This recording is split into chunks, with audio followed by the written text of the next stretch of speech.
একজন বক্তা বলেছেন নবীজির পিতামাতা মূর্তি পূজা করেছে, তাই তিনারা জাহান্নামী। আব্দুর রাজ্জাক সাহেব বলেছেন যে মুহাম্মদ সাল্লাল্লাহু আলাইহি ওয়াসাল্লামের বাপ মা জান্নাতে যাবে না, সেই নিয়ে যে কত কথা নেটে দেখা যায়। আমার মায়ের জন্য ক্ষমা চাওয়ার পথ তোমার কাছে অনুমতি চাচ্ছি, আমার মায়ের জন্য ক্ষমা চাইব।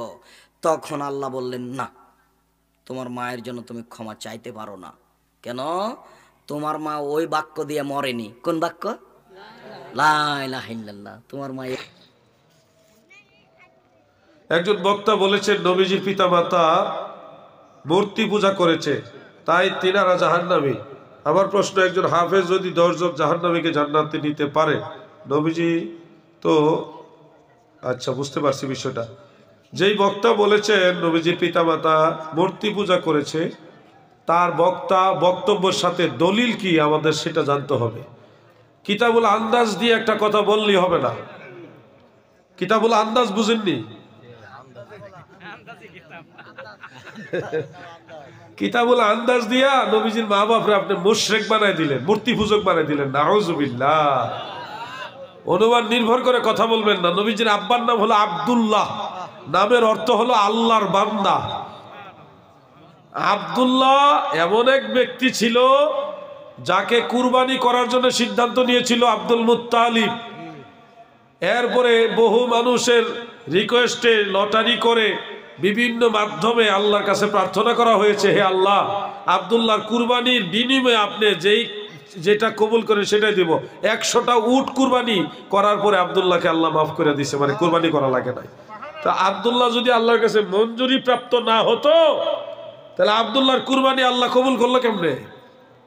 এরপরে আব্দুল্লাহর জিন্দেগি খেয়াল করে দেখেন, মাদারুন নবুওয়াত, মাওয়াহিবুল লাদুনিয়া, এই কিতাবগুলিতে দেখবেন আব্দুল্লাহ যখন টকবকে যৌবনের অধিকারী, তার কপালে নূরে মুহাম্মাদি। খুব খেয়াল করে শুনবেন, ওনাকে অনেক আরবের সুন্দরী রূপসী নারী, যারা টাকাওয়ালা নারী, সুন্দরী রমণীরা প্রস্তাব দিয়েছে, আব্দুল্লাহ আমাকে বিয়ে করো, আমার সমস্ত সম্পদ তোমাকে দিয়ে দিব। তিনি রাজি হন নাই। এমনকি বলছে তুমি আমার সাথে গোপনে সম্পর্ক করো, আমার সব তোমাকে দিয়ে দিব, তাতে উনি রাজি হয় নাই। দুইটা বিষয় চিন্তা করেন, উনি ধন সম্পদের লোভ করেন নাই, সুন্দরী নারীর দিকে নজর করেন নাই।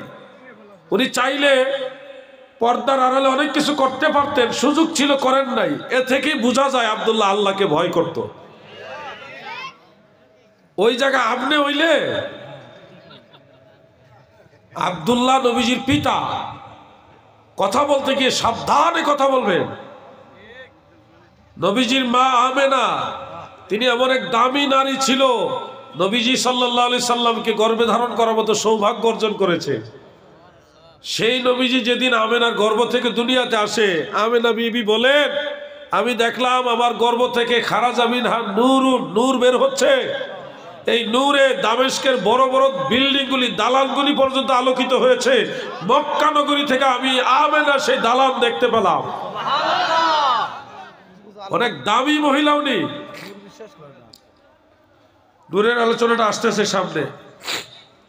বিবি আমেনার সেবা করার জন্য কারা আসছে জানেন? ঈসা নবীর মা মরিয়ম আলাইহাস সালাম। বিবি আমেনার সেবা করার জন্য আদমের স্ত্রী বিবি হাওয়া আসছে। বিবি আমেনার সেবা করার জন্য আসিয়া আসছে। আসিয়া জান্নাতি রমণীদেরকে পাঠাইছে আমেনার সেবা করার জন্য। সুবহানাল্লাহ বলে। আর আপনি তাদেরকে মনে দিচ্ছেন মুশরিক। এজন্য বলি, কথা হিসাব করে বলবেন। নবীজির মা বাবার সম্পর্কে আহলে সুন্নাত ওয়াল জামাতের আকীদা, তারা সবাই দ্বীনে হানিফের অন্তর্ভুক্ত ছিলেন, মুওয়াহহিদ ছিলেন, একত্ববাদে বিশ্বাসী ছিলেন, ইব্রাহিম নবীর মিল্লাতে ছিলেন, এবং তারা কোনো শিরকে লিপ্ত ছিলেন না। আর নবীজির মা বাবা দুজনই জান্নাতি। একটা রাওয়ায়াত দ্বারা প্রমাণিত, মুহাদ্দিসিনে কেরাম সেই হাদিসটাকে কবুল করেছেন, এজন্য এটা শক্তিশালী। সেই হাদিসটা হলো, আল্লাহ রসুল মায়ের কবর জিয়ারত করতে গিয়ে দোয়া করেছিলেন, আল্লাহ আমার মা এবং বাবা দুইজনকে জীবিত করে দেন। নবীজির দোয়ার বরকতে আল্লাহ নবীর মা বাবা দুইজনকে জীবিত করে আল্লাহ রসুলের সামনে তুলে ধরেছেন। তখন নবীজি নিজে ওনাদের দুইজনকে কালেমা পড়াইছে, মুসলমান বানায় আবার দোয়া করেছে, আবার তারা কবরস্থ হয়েছে। এ থেকে প্রমাণ হয় আল্লাহ রসুলের মা বাবা দুইজনে মুসলমানও ছিল।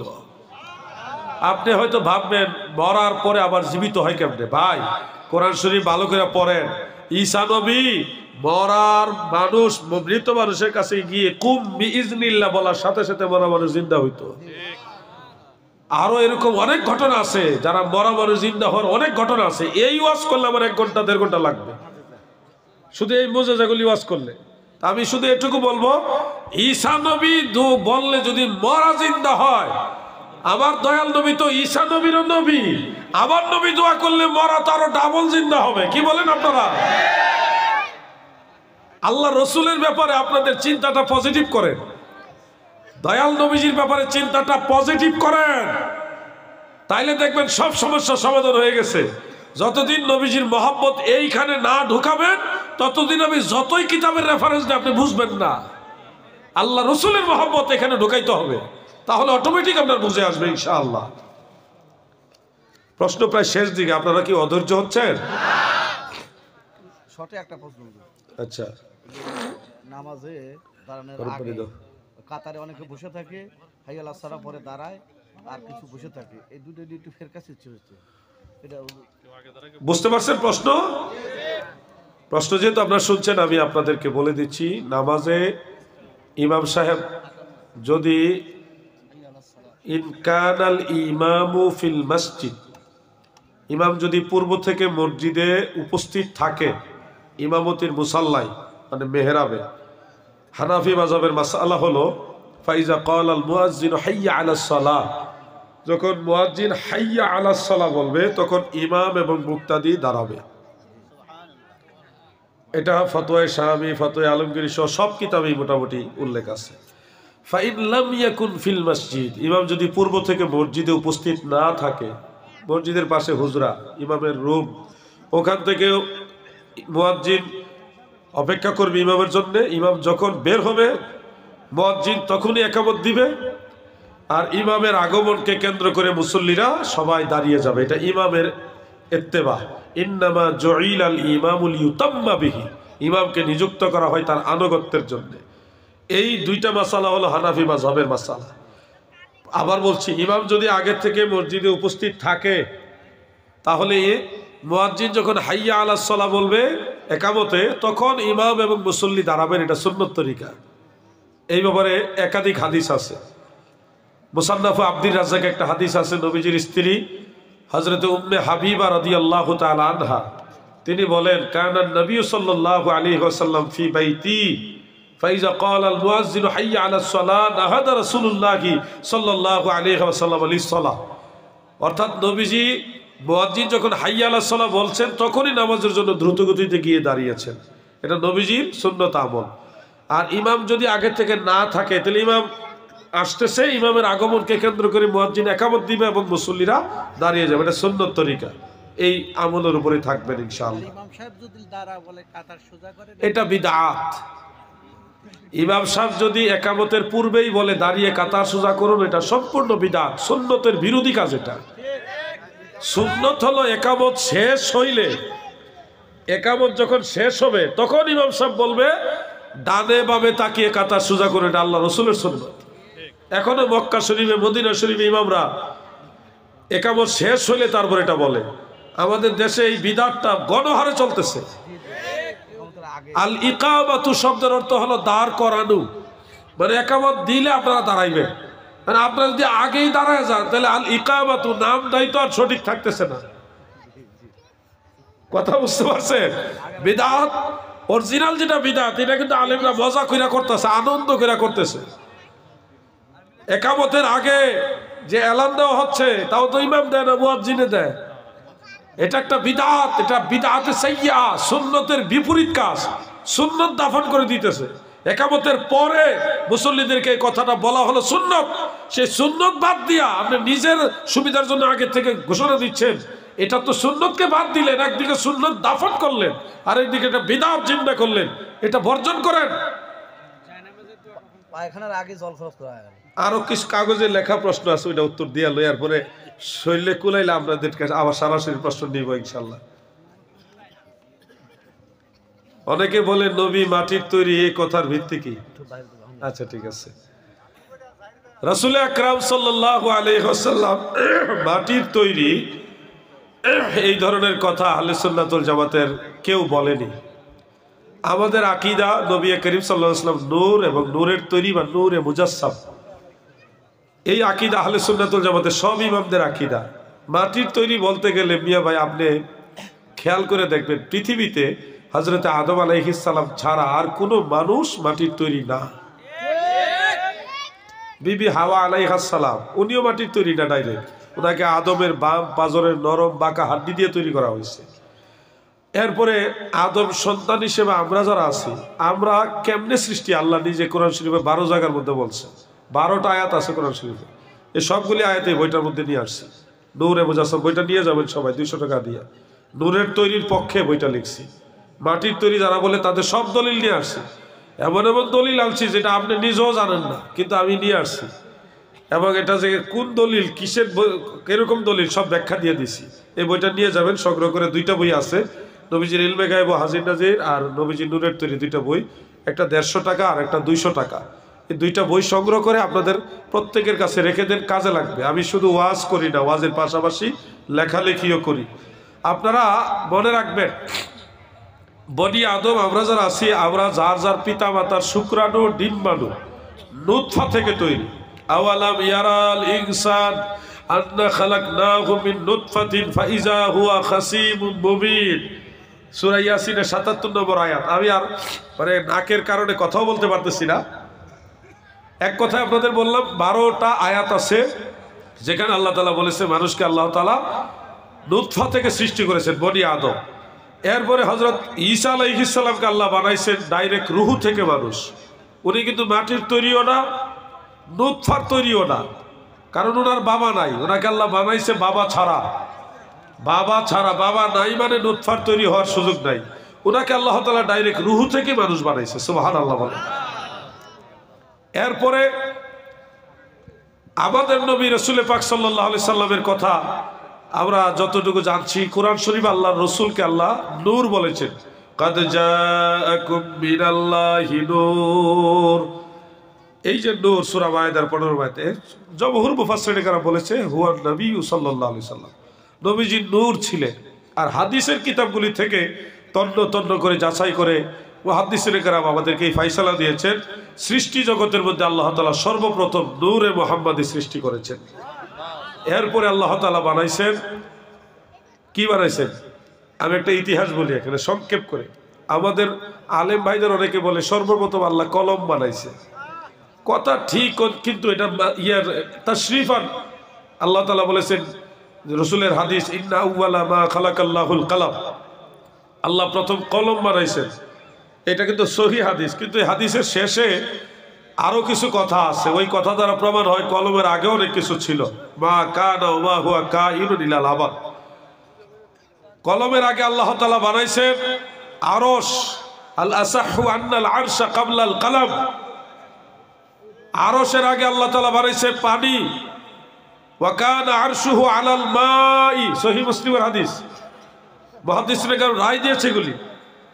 কলমের আগে বানাইছে আল্লাহ আরশ, আরশের আগে বানাইছে পানি, পানির আগে আল্লাহ বানাইছে বাতাস, পানির আগে কি বাতাস। তিরমিজি শরীফে সহিহ হাদিস আছে এই ব্যাপারে। বাতাসের আগে আল্লাহ তাআলা বানাইছে নূরে মুহাম্মাদি। এগুলি ধারাবাহিক এই নূরে মুজাসসাম বইটার মধ্যে আমি সিরিয়াল বাই সিরিয়াল সব দলিল নিয়ে আসছি। আসমাউর রিজাল উলুমুল হাদিসের আলোকে কোনো খেয়ানতি এটার মধ্যে আমি মানে কোনো কিতাবই করি নাই। একবার এটার মধ্যে বেশি নজরদারি করেছি যে কোনো ধরনের খেয়ানত যেন না হয় বা ভুল যেন না হয়, ভালোভাবে খেয়াল করেছি। আপনারা এই বইটা সংগ্রহ করলে একসাথে পেয়ে যাবেন। মাটির তৈরির ব্যাপারে যারা প্রবক্তা তাদের কয়েকটা দলিলের একটা ব্যাখ্যা আমি দিয়ে দিলে আশা করি ভুলটা ভেঙে যাবে। মিনহা খালাকনাকুম, আমি উচ্চারণ করতে গিয়ে আবার সঠিকভাবে উচ্চারণ হচ্ছে না, আমার নাক দুইটাই বন্ধ। আপনারা বারবার বলে দিচ্ছি কারণ আমার দুষ ধরারও লোক আছে অনেক, আছে না ভাই? মিনহা খালাকনাকুম ওয়া ফিহা নুঈদুকুম ওয়া মিনহা নুখরিজুকুম তারাতান উখরা। এই মাটি থেকে তোমাদেরকে সৃষ্টি করেছি, এই মাটিতে তোমরা যাইবা, এই মাটি থেকে আবার তোমাদেরকে তোলা হবে। এই আয়াত এই আয়াত থেকে আমাদের অনেক ভাইরা বলে মাটি থেকে আল্লাহ আমাদের সবাই বানাইছে। ভাই কিছুটা লেখাপড়া করে তাফসির করতে হবে। অনুবাদের উপরে যদি তাফসির হয়ে যাইতো তাইলে আর তাফসিরের কিতাবের দরকার ছিল না। অনুবাদ করে যদি তাফসির হয়ে যেত তাহলে তাফসিরের কিতাবের আর দরকার ছিল না। আপনি তফসির পড়ো, তফসিরে কবির, তফসিরে মাআলিমুত তানজিল, তফসিরে বগবী, তফসিরে খাজের, তফসিরে মাজহারি, এই প্রাচীন প্রাচীন বড় বড় তফসিরগুলি পড়লে পেয়ে যাবেন।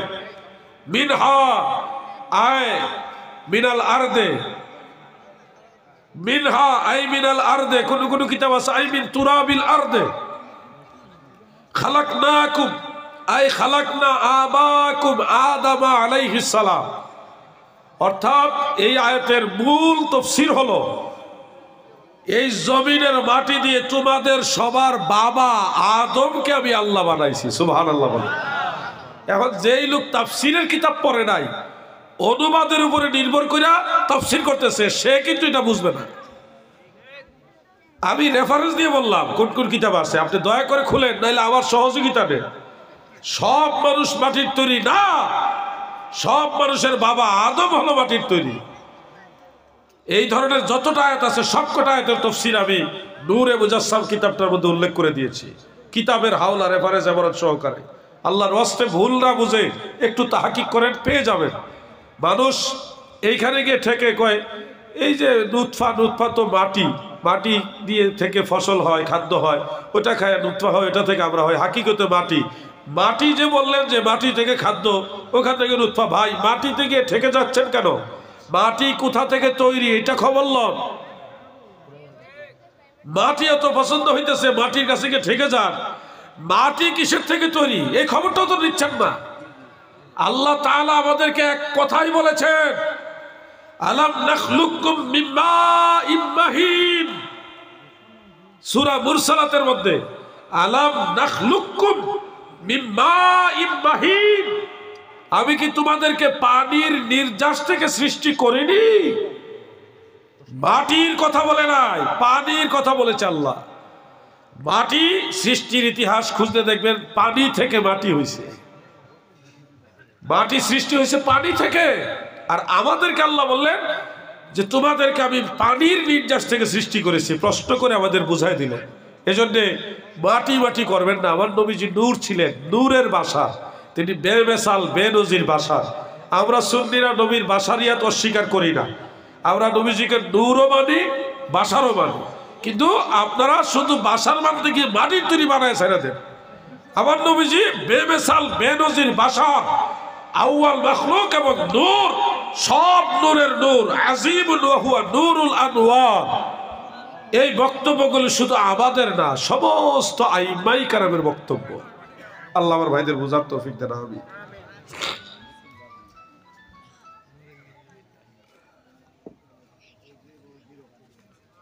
দ্বিতীয় যে প্রশ্নটা উত্তর হয়ে গেছে জন্য রেখে দিলাম। হুজুর সালাম নিবেন? ওয়ালাইকুম সালাম, উত্তর দিলাম। হুজুর নূর সাল্লাল্লাহু আলাইহি সাল্লামকে বিশ্বনবী বলা যাবে কি? বলা যাবে কি না সেটা আমি আমার পক্ষ থেকে না বলে, আমরা কেন নবীজিকে বিশ্বনবী বলি না এটা আপনারা শুনলে আশা করি আপনাদের বোধগম্য হয়ে যাবে। কারণ অনেকে অনেক যুক্তিতে বলে, তাদের যুক্তিটা তাদের কাছে গুরুত্ব। আমারটা শুনেন, আমরা সুন্নিরা নবীকে বিশ্বনবী বলি না। কারণ বিশ্ব একটা এরিয়ার নাম, একটা এলাকার নাম, সুনির্দিষ্ট একটা এরিয়ার নাম হলো বিশ্ব। এই বিশ্বের বাইরেও কিন্তু আছে, যেমন মহাবিশ্ব, সৌরজগৎকে বলা হয় মহাবিশ্ব। তো মহাবিশ্বের বাইরেও অনেক কিছু আছে, যে মহাবিশ্ব অসংখ্য সৌরজগৎ মিলে একটা গ্যালাক্সি হয়।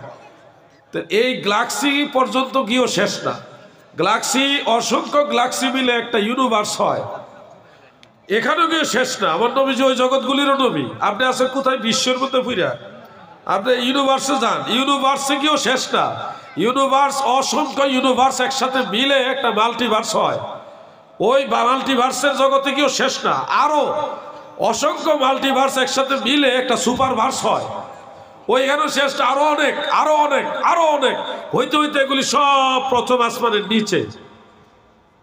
কত কিছু, তাও প্রথম আসমানের নিচে, তারপরে দ্বিতীয়, তৃতীয়, চতুর্থ, পঞ্চম, ষষ্ঠ, সপ্তম আসমান, সিদরাতুল মুনতাহা, আরশ, কুরসি, লৌহ কলম, জান্নাত জাহান্নাম, কুল কায়নাত। এক কথায় ওমা আরসালনাকা ইল্লা রাহমাতাল লিল আলামিন। আমার নবী হলো সমগ্র সৃষ্টি জগতের নবী। আমরা নবীজিকে বলি রাহমাতুল লিল আলামিন বা দয়াল নবীজি, আমাদের নবী, প্রিয় নবীজি, মায়ার নবী, বিভিন্ন শব্দ, রাসূলুল্লাহ, হাবিবুল্লাহ, এইভাবে আমরা বলি।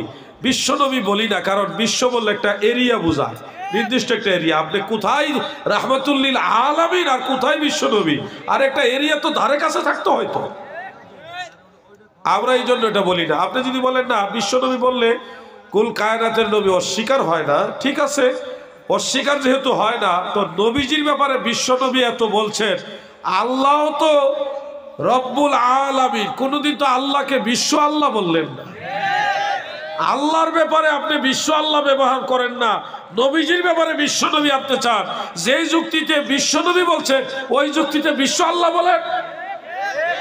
এজন্য আমরা সুন্নিরা নবীজির শান ও আজমত, নবীজির ইজ্জত তাজিম, এগুলির দিকে খেয়াল রাখা বিশ্ব নবী বলি না। যদি কেউ বলে এটার দায়ভার তার নিজের, বাস। জনাবে মুহাম্মদুর রাসূলুল্লাহ আমরা সুন্নিদের ভাষা না। কেন জনাব বলি না নবীজিকে? যেমন জনাব আব্দুর রহমান সাহেব, ভাই নাম জানি কিনা ভুলে গেছি, জনাব আব্দুল সাত্তার সাহেব, সভাপতি সাহেবের নাম কি? জাহিদুল ইসলাম সাহেব। জনাব জাহিদুল ইসলাম সাহেব জনাবের চেয়ে আরেকটু হাই কোয়ালিফাইড, যে সম্মানিত, আর একটু বেশি সম্মানিত, যেটা ওটাকে বলে সম্মানিত, সম্মানিত বা সম্মানীয়। সম্মানিত, সম্মানীয়র উপরে হইলো আরেকটু সম্মানিত হলো মান্যবর, মান্যবর চেয়ারম্যান, মান্যবর সভাপতি। এই মান্যবরের চেয়ে আরেকটু সম্মানিত হলো মাননীয়, মাননীয়, মাননীয়, যেমন মাননীয় প্রধানমন্ত্রী। মাননীয়র চেয়ে আরেকটু সম্মানিত হলো মহামান্য, মহামান্য রাষ্ট্রপতি। আপনারা বলেন সারা দুনিয়ার সব মহামান্য রাষ্ট্রপতিদের এক পাল্লায় রাখলে দয়াল নবীজির মর্যাদার পায়ের ধুলা মুবারকের সমান হবে? আমার নবী তো সব মহামান্যদেরও মহামান্য। কোথায় সব মহামান্যদের মহামান্য, আর কোথায় আপনি নিয়ে এসেছেন জনাবে? কই নামাইছেন নবীজিকে আপনি? এই তাজিমের কথাগুলি চিন্তা করে আমরা সুন্নিরা নবীজিকে জনাব শব্দটা বলি না। যারা জনাব বলে তারা হয়তো সম্মানের নিয়তই বলতেছে, কিন্তু তারা হয়তো এইভাবে খেয়াল করে নাই। আশা করি বিষয়টা বুঝলে তারাও আর জনাব নবীজির ব্যাপারে বলবে না, বড় সম্মানের শব্দগুলি বলবে। আল্লাহ আমার ভাইদের বোঝার তৌফিক দেন, বলে না আমিন। প্রশ্ন এটাই শেষ, একটাও বাকি রাখতাম না আজকে। যান, নারায়ে তাকবীর হবে নাকি লিল্লাহি তাকবীর হবে? শুধু অনেকে শুধু লিল্লাহি তাকবীর বলে, রিসালাতের কথা বলে না। মনে রাখবেন আমি হকটাই বলবো। সাহাবাই কেরাম, তাবিগণ, সালাফদের মানহাজ ছিল তারা শুধু বলতেন তাকবীর, আল্লাহু আকবার। তারা নারায়েও বলতো না, লিল্লাহেও বলতো না, শুধু তাকবীর বলতেন, বাকি সবাই আল্লাহু আকবার বলতেন। আর হাদিসের আলোকে সরাসরি আল্লাহু আকবার, এনায়েতপুর দরবারে আছে এই সিস্টেমটা। একজন দাঁড়ায় বলে আল্লাহু আকবার, বাকি সবাই কয় আল্লাহু আকবার। এই সিস্টেমটা হলো সাহাবীদের আমলে ছিল, খুব মনে যায়। আর নারায়ে তাকবীর, লিল্লাহি তাকবীর কোনটাই সাহাবীদের আমলে ছিল বলে আমার জানা নাই। হ্যাঁ, আমরা নারায়ে তাকবীর বলি কারণ এটা আল্লাহর আউলিয়ারা বলছে, আল্লাহর আউলিয়ারা বলছে নারায়ে তাকবীর। এই শব্দটা ওলি আল্লাহদের জবানের ভাষা। আর লিল্লাহি তাকবীর শব্দ সুন্দর, কিন্তু এটা চালাইছে নবীর দুশমনেরা। আল্লাহর ওলিদের সেই নারায়ে তাকবীরকে ড্যাম করার জন্য তারা আলাদা একটা জিনিস দাঁড়া করেছে। শব্দটা খারাপ না, কিন্তু যারা এটা দাঁড়া করেছে তারা হইল আল্লাহর ওলিদের এগেইনস্টের পার্টি। এই জন্য লিল্লাহি তাকবীর শব্দ ভালো হওয়া সত্ত্বেও ওইটার সাথে আমরা নাই। আল্লাহর ওলিরা যে শব্দের সাথে আসলে আমরা এটার সাথে আছি। হ্যাঁ, তারা অনেক কিছুতে আমাদের সুন্নিদেরকে ইয়া করার জন্য অন্যভাবে ইয়া করে। যেমন আমরা লিখি বিসমিল্লাহির রহমানির রহিম, আর তারা লেখে বিসমিহি তাআলা। লেখা ভুল না, কথা ঠিক আছে, কিন্তু এটা কন্ট্রাডিকশন বানাইছে আর কি, মানে আমরা সুন্নিরার লগে যেন না মিলে, এই উদ্দেশ্য খারাপ হওয়ার কারণে শব্দ যদিও সঠিক তারপর এটার সাথে আমরা নাই, কারণ এটার মধ্যে হিংসা আছে। এই শব্দটা চালাইছে হিংসা কইরা। আল্লাহ তাদেরকে বোঝার মতো জ্ঞান দান করে। বলে না আমি ওরে বাবা এটা কি কবরের দিকে যায়, কবরের দিকে মুখ করে ইয়াসিন পড়া হয়, সূরা আরফান পড়া হয়, ফাতিহা শরীফ পড়া হয়। এখন পরবর্তী দোয়ার সময় কবরস্থান পিছনে পশ্চিম মুখে সবাই পশ্চিম মত দাঁড়ায়। এটা আচ্ছা, ধন্যবাদ। জিয়ারতের সুন্নত তরিকা হলো, জিয়ারতের দুইটা পার্ট, একটা হলো সালাম দেওয়া আর একটা হলো দোয়া করা। জিয়ারতের দুইটা পার্ট। তিরমিজি শরীফের একটা হাদিস আপনারা নিশ্চয়ই দেখেছেন। عن ابن عباس رضي الله تعالى عنهما قال مر النبي صلى الله عليه وسلم المقابر بالمدينة فأقبل عليهم بوجهه فقال السلام عليكم يا أهل القبور يغفر الله لنا ولكم أنتم سلفنا ونحن بالآثار رواه الترمذي। আব্দুল্লাহ ইবনে আব্বাস বলেন, আমার দয়াল নবীজি কবরস্থানে, মদিনার কবরস্থানের পাশ দিয়ে অতিক্রম কালে চেহারা মুবারক কবরবাসীর দিকে ঘুরাইলেন, কবরস্থানের দিকে চেহারা মুবারক ঘুরাইলেন। প্রথমে সালাম দিলেন, আসসালামু আলাইকুম ইয়া আহলাল কুবুর, সালাম হয়ে গেল। চেহারা ঘুরানো অবস্থায় দোয়াও করলেন, ইয়াগফিরুল্লাহু লানা ওয়া লাকুম আনতুম সালাফুনা ওয়া নাহনু বিল আসা। মানে সালাম এবং দোয়া দুইটাই আল্লাহ রাসূল কবরবাসীর দিকে ফিরে করেছেন। এটা তিরমিজি শরীফের হাদিস। দ্বিতীয়ত, আমরা হানাফি ফিকহ ফলো করি। হেদায়ার শরা ফাতহুল কাদিরের মধ্যে ইমাম ইবনুল হুমাম রাহমাতুল্লাহ আলাইহি, তিনি ফকি আবুল্লাহ সমরকন্দি রহমাতুল্লাহের মাসালাটা নিয়ে আসছেন। তিনি মাসআলা দিয়েছিলেন যে কবরস্থানের জিয়ারতের সময় কিবলামুখী হয়ে জিয়ারত করা উত্তম। ফকি আবুল্লাহ সমরকন্দি, উনি হানাফি, কিন্তু এই ফতোয়াটা উল্লেখ করে ইমাম কামালউদ্দিন ইবনুল হুমাম বলেছেন এটা মরদুদ, এই ফতোয়া বাতিল, অগ্রহণযোগ্য।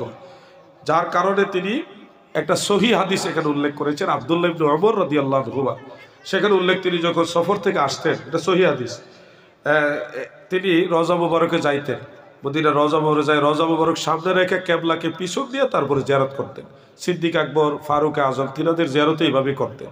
এই হাদিসকে সামনে এনে হানাফি মাযহাবের রায় হলো কবর জিয়ারতের আদব হিসেবে মুস্তাহাব, যে কবরস্থানের দিকে ফিরে জিয়ারত করা এবং কবরস্থানের দিকে ফিরেই দোয়া করা, এই দুইটাই। আমি দেখেছি মেশকাতের একটা সরা আছে লুমআতুত তানকিহ, শেখ আব্দুল হক মুহাদ্দিস দেহলভী, তিনি ওইখানে এই মাসালাটা উল্লেখ করে লিখছে ওয়া আলাইহিল ফাতাওয়া, এই মাসালার উপর রায় হয়ে গেছে, ফতোয়া হয়ে গেছে। অতএব এটার বিপরীতে আর কোনো মাসালা এখানে চলবে না। এই ব্যাপার আমার লেখা একটা বই আছে, বইটার নাম হলো মাজার জিয়ারত পূজা নয় সুন্নত ও কদম বসির বৈধতা। ওই বইয়ে আমি অনেকগুলো দলিল নিয়ে আসছি, মানে অনেকগুলো, পড়লে বুঝতে পারবেন। বইটা আজকে সম্ভবত নাই, এই বইটা আপনারা সুযোগ পেলে সংগ্রহ করে রেখে দিবেন। আলাউদ্দিন জিহাদি না থাকলেও আপনাদের জন্য দলিল রেখে যাচ্ছে, আপনারা ভবিষ্যতে ইনশাআল্লাহ সুন্নিয়তের পক্ষে খেদমত করার জন্য দলিল পেয়ে যাবেন ইনশাআল্লাহ। আজকে আর যাচ্ছি না, অনেক বড়, 2 মিনিট কথা লেখছে এটা বুঝি। একটা কষ্ট করে যেহেতু এতলা কথা লেখছে, একটা কথা না গেলে খারাপ দেখা যায়। প্রথম প্রশ্নটা উত্তর দিচ্ছি না, এটা বৃহৎ স্বার্থে। ওলিয়া উলিয়াদের মাজারে মান্নত করা, মোমবাতি আগরবাতি জ্বালানোর মাসলা কি?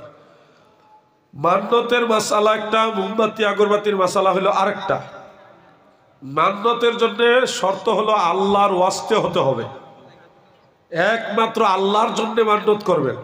শর্তটা খেয়াল রাখবেন, কার জন্য মান্নত? আল্লাহর জন্য। এই শর্ত ঠিক রেখে যদি আপনি আল্লাহর ওলির দরবারে মান্নত করেন যে হে আল্লাহ, আমার যদি এটা হয় আপনার অলির উসিলায়, তাইলে আপনার অলির দরবারে আমি একটা গরু দিব, ছাগল দিব, এটা দেবো, এটা দেবো। নিয়ত করবেন কার কাছে? আল্লাহর কাছে। দিবেন আল্লাহর অলির দরবারে, দেন মাদ্রাসায় দেন, এতিমখানা দেন, খানকায় দেন, যেখানে দেন, জায়গা আলাদা হবে, কিন্তু মান্নতের জায়গা মূল টার্গেট হবে আল্লাহর কাছে। মনে থাকবো আপনাদের। এই হিসাবে আপনারা যদি আল্লাহর অলির দরবারে, যেখানে মেহমান মুসাফির থাকে, সেই সুবাদে ফকির মিসকিন থাকে, অনেক নামাজি থাকে, মাদ্রাসার ছাত্ররা থাকে, সব মিলাই তো একটা দরবার হয়। তো সেই সুবাদে সেই মানুষগুলির দিকে তাকাইয়া সেই দরবারে আপনি ইন্ডিকেট করলেন, কিন্তু মান্যতটা আল্লাহর ওয়াস্তে করলেন। এই ধরনের মান্যত করা জায়েজ আছে। আর যদি শুধু বলেন যে খাজা বাবা বা অমুক পীরের আল্লাহর কোনো সম্পর্কই নাই, শুধু মাজারের সম্পর্ক, তাহলে ওই মান্যত করা জায়েজ না, এটা হারাম হবে, কবিরা গুনাহ হবে। কথা বুঝতেছেন আপনারা? আর আমরা যে আল্লাহর ওয়াস্তে আল্লাহর ওলির দরবারে মান্যত করি, সেটার দলিল আবু দাউদ শরীফে আছে। একজন মহিলা আল্লাহ রসুল সাল্লাল্লাহু আলাইহি সাল্লামের কাছে গিয়ে বললেন, ইয়া রাসূলুল্লাহ, আমার 2টা মান্যত আছে, আপনি অনুমতি দিলে মান্যত পূর্ণ করব। দ্বিতীয় মান্যতটা ছিল এরকম, ইয়া রাসূলুল্লাহ, আমি অমুক জায়গায় একটা পশু জবাই করব, মান্যত করেছিলাম। নবীজি এটা শুনে বললেন, তুমি কি কোনো দেব দেবীর জন্য মান্যত করেছো? মহিলা বলল, না ইয়া রাসূলুল্লাহ। তাহলে কি কোনো মূর্তির জন্যে? না ইয়া রাসূলুল্লাহ, আল্লাহর জন্যেই, সৃষ্টিকর্তা আল্লাহর জন্য আমি মান্যত করেছি, কিন্তু ওই জায়গায় আমি পশুটা জবাই করবো মান্যত করেছি। তখন নবীজি বলেছেন, আউফি বিনাজরিকি, তুমি তোমার মান্যত পূর্ণ করো। সুবহানাল্লাহ। এই জন্য আল্লাহর ওয়াস্তে কোন আল্লাহর ওলির দরবারে যদি কেউ মান্যত করে, তাহলে আল্লাহ রসুলের অনুমোদন দ্বারা প্রমাণ হয় এটা জায়েজ। কথা কি বুঝতে পারছেন? এখানে সন্তুষ্টির মূল কারণ হলো আল্লাহ। আল্লাহর ওলি হবে উসিলা, আল্লাহর ওলি হবে কি উসিলা। তো আজকে আর সামনে যাচ্ছি না। এখানে যে প্রশ্নগুলি আছে, বেশ প্রশ্নগুলি সবগুলি আমার আলোচনা অনলাইনে রয়েছে, আপনারা কষ্ট করে বাকিগুলি জেনে নেবেন। রাত্র গভীর হয়ে গেছে, আজকে এখানে শেষ। আসেন আমরা একটু মিলাদ শরীফ পড়ি, তারপরে মসজিদের জন্য আপনাদের কাছে একটু হাত পাতবো। যারা দেওয়ার মতো ইচ্ছা আছে একটু মানসিক রেডি থাকবেন।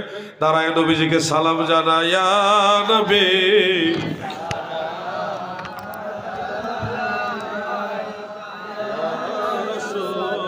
সালাম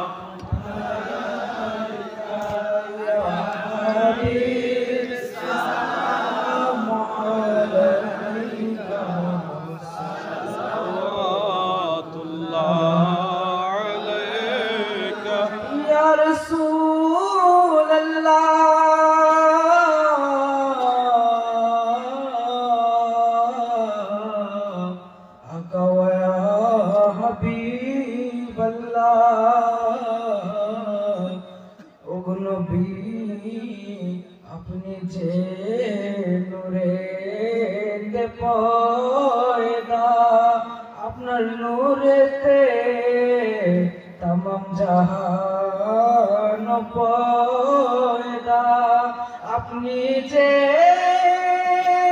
কাবার কাবা আশিকদের গলা রোমালা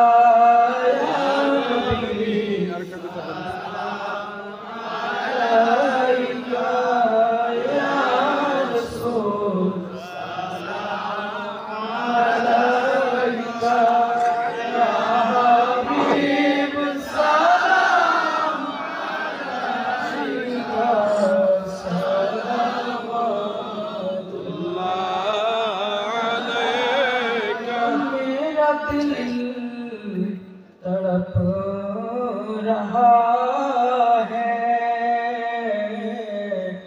मेरा जल रहा है सीना के दवा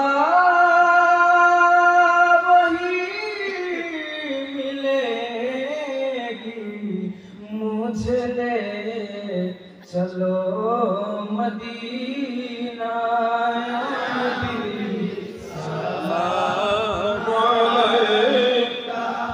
या रसूल सलाम अलैका, या हबीब सलाम अलैका, सलावतुल्लाह अलैका। गुनाहेर কারণে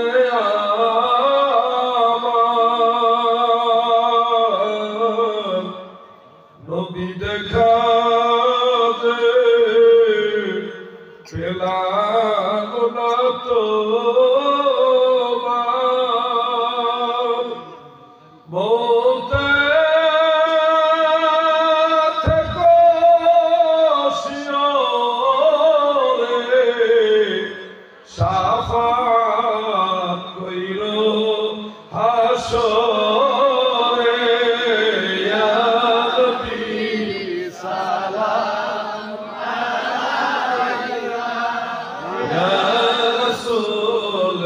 সালাম আলাইকা ইয়া হাবিব সালাওয়াতুল্লাহ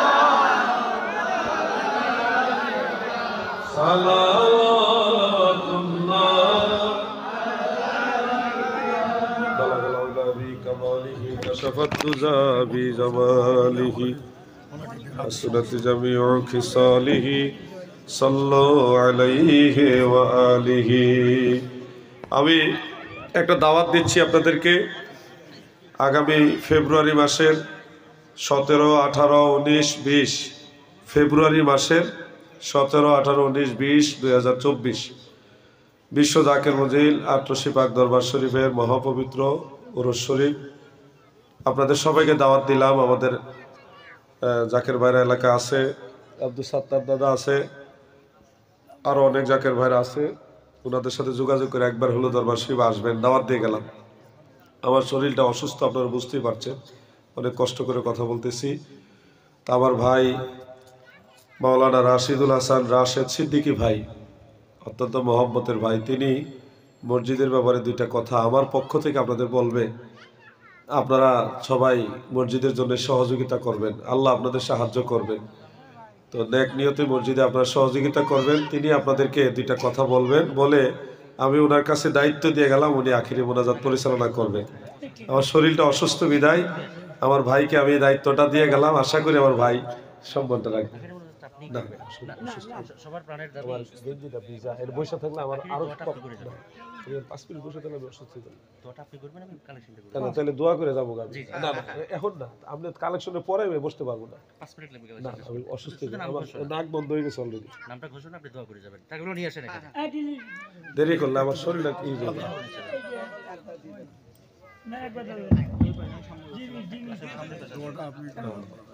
আচ্ছা, সম্মানিত উপস্থিতি, আমরা ঘটাবো না, খুব স্বল্প সময়ের মধ্যে 5 মিনিটের মধ্যে যারা দান করেছেন মোনাজাত করতে গেলে আমি অসুস্থ হয়ে যাবো। আমি তো এর মধ্যে আমাদের তারপর রেডি হয়ে গেছে, বলে তারপর রেডি করতে বলেন, একটু নিয়ে আসতে বলেন, তারপর একটা নিয়ে আসতে বলেন।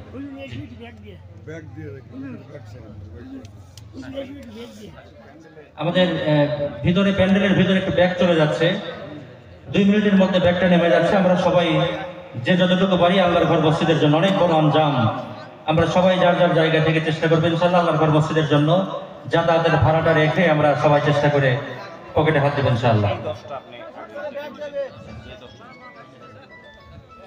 সম্মানিত উপস্থিতি, আমাদের এখানে মোটা কিছু দান এসেছে, আমরা একটু ঘোষণা করছি সবার উদ্দেশ্যেই।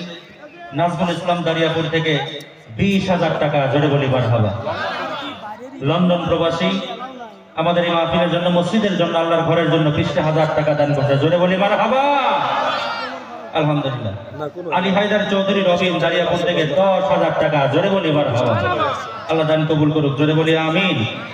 ইউনিক মডেল স্কুল 1000 টাকা, জনি পিতা আজাদ দারিয়াপুর থেকে 1000 টাকা, আসমানি 200 টাকা, অধ্যাপক সিরাজুল ইসলাম 2000 টাকা, গ্রামীণ ব্যাংক 500 টাকা, আলিফ ট্রেডার্স 500 টাকা, কাজী মোহাম্মদ শরীফুল ইসলাম 1000 টাকা, আবু বক্কর ম্যানেজার অগ্রণী ব্যাংক 1000 টাকা, মোট 37,200 টাকা, জোরে বলি মারহাবা।